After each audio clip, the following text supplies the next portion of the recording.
Mr. President. Senator from North Dakota. Thank you, Mr. President. Mr. President, this is a tremendous opportunity to restructure things to fit our vision. Opportunity to fit our vision. Now, Mr. President, that's a quote, not from some communist activist leader somewhere in the United States, not from some third world general. No, that's from the third-ranking Democrat in the United States House of Representatives. Let that sink in for a minute, Mr. President. Read it again. This is a tremendous opportunity to restructure things to fit our vision. And I thought a bogus impeachment was shameful enough, but clearly not. Mr. President, people in this country are dying. They're dying literally. People are losing their jobs every day, literally. More and more people are getting sick every day, Mr. President. And that's why senators rushed back here. We rushed back here to pass the House bipartisan legislation that was negotiated between the President and Speaker Pelosi. Then we let both sides work on the next steps. We passed that bill within less than 24 hours of receiving it from the House. As imperfect as it was, we passed it with 90 senators voting for it. That's how bipartisanship works, Mr. President. We worked around the clock and to craft a plan, and we succeeded.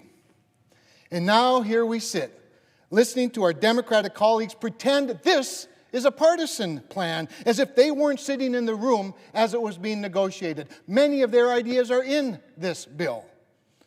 But why are they doing that?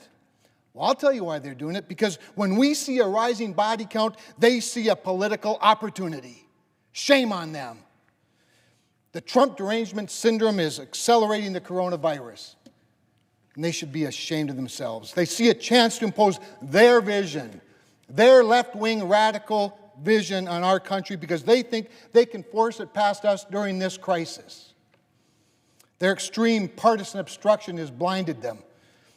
What has happened to this place, Mr. President? Why are they even here? Attempts to work across the aisle, honest attempts by rank-and-file Republicans and rank-and-file Democrats have resulted in our Democratic colleagues creating a revisionist view of what we've been doing and blind political opportunism just to advance their extreme left-wing agenda. An agenda that includes things like the Green New Deal, something that actually had a vote on the floor of the United States Senate, and guess how many of them voted for it? None. It's that nutty. None. And yet now, that's the agenda. That's their vision. That's the opportunity that they see. How about socialism for the entire economy? As though it wasn't enough just for the energy sector. Not enough just for the healthcare sector. Not enough just for the banking sector. Let's just have socialism. Let's debate which Democratic presidential candidate is the best socialist. How about hurting our farmers, our ranchers, our oil workers, our truck drivers, our restaurant owners, our manufacturers, our welders, everybody? Mr. President, we're not even asking them to vote on this plan. The vote last night was not on the bill. The vote this afternoon was not on the bill. It was simply a vote, a procedural vote to begin the debate, to continue the negotiations on the bill. Not one moment would have been lost, but guess what? Now over a day has been lost while we dither. And we're asking that when they do finally agree to help the American people, that instead of killing the economy as they've been doing and the jobs, that we're ready to act on the bill. But no, not good enough for them. Many of my colleagues have talked about what's in the bill. $4 billion for the Centers for Disease Control. Do you think they could use it? How about $9 billion for child nutrition? Do you care, Democrats, about child nutrition? We've often heard you talk about it. Where is it now? How about $20 billion for veterans, Mr. President? They don't care about that? $50 billion for our farmers I spoke about. How about $75 billion for health care providers? Do you think your health care providers could use a little more assistance, Democrats? I think they could. And they need it now. They needed it yesterday. How about $350 billion for the small businesses that employ all those people that are now getting fired because they can't keep their doors open? But that's not even worth the debate to our Democratic colleagues. Oh, no. And apparently, it's all now back open for debate. Reports today say that the minority leader is holding the $50 billion for farmers hostage so they can get more of the opportunity to restructure things to fit their vision.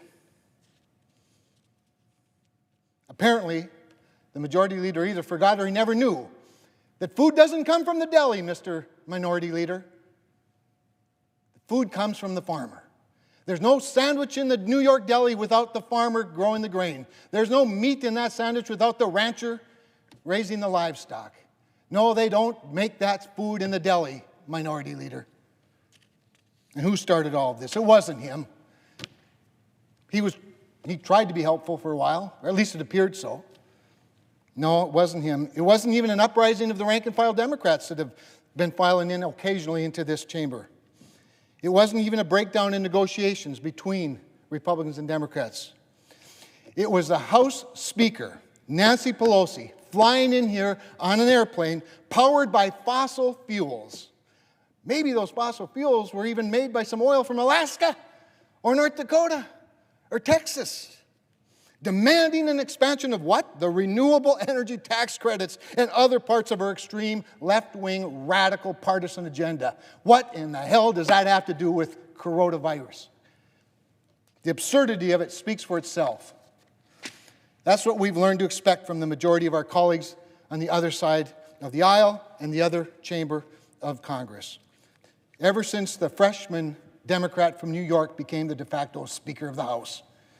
But that's the House, Mr. President. We're not the House. We're the Senate. We're supposed to be the adults in the room. And yet some of our colleagues are here acting like petulant children when there are people suffering who don't know what to do or where to turn for help. Mr. President, they're turning to us. We're it. We're the help. We're driving the ambulance. All the while, the Speaker of the House tries to steer us into the ditch while the minority leader of the Senate hangs on for dear life in the passenger seat. Why would those people come to us for help anymore? The House Speaker doesn't care about them. She cares about renewable fuel tax credits, for crying out loud. Where is rural America supposed to go? The Democratic leader sees them simply as a political pawn. Hostage, $50 billion for farmers. Let's hold that one up. Maybe we could get more of what fits our vision, our radical agenda. Apparently helping these people doesn't matter to them. Well, I have news for you, Mr. President, and I have news for the minority leader. While Democrats dither, Americans are dying. That's a real fact. Let's get back in here tonight and let's pass this legislation. Let's get it done and get the money to the people who need it most. And I yield the floor.